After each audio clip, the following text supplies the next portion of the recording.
गङ्गवर्णाम् हरिणीम् सुवर्णरजतस्रजाम् चन्द्राभिरमयीम् लक्ष्मीम् जातवेदो महावः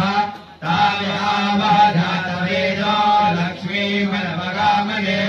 यस्याभिरण्यभिन्देयम् कामश्वम् पुरुषाणः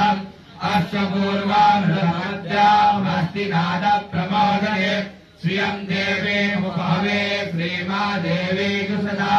कांसोस्मिताभिरण्यप्राकाराम् वाचाम् ज्वलन्ति तदनान्तर्वेन्ते पदमे सिताम् कद्ववर्णाम् दामिहोपहवे श्रियम् चन्द्रा प्रभासादिशिषा ज्वलन्ति श्रियम् लोके देवयश्चामुदाराम् ताम् पद्मलीम् शरणम् प्रपद्ये अलक्ष्मीर्मेण स्थिताम् दायिने आदित्यवर्णे ततो द्विजातो वनस्पतिस्ता वृक्षोतविल्ल तस्या फलानि प्रसादन्तो या अन्तरायास्य बाह्या लक्ष्मी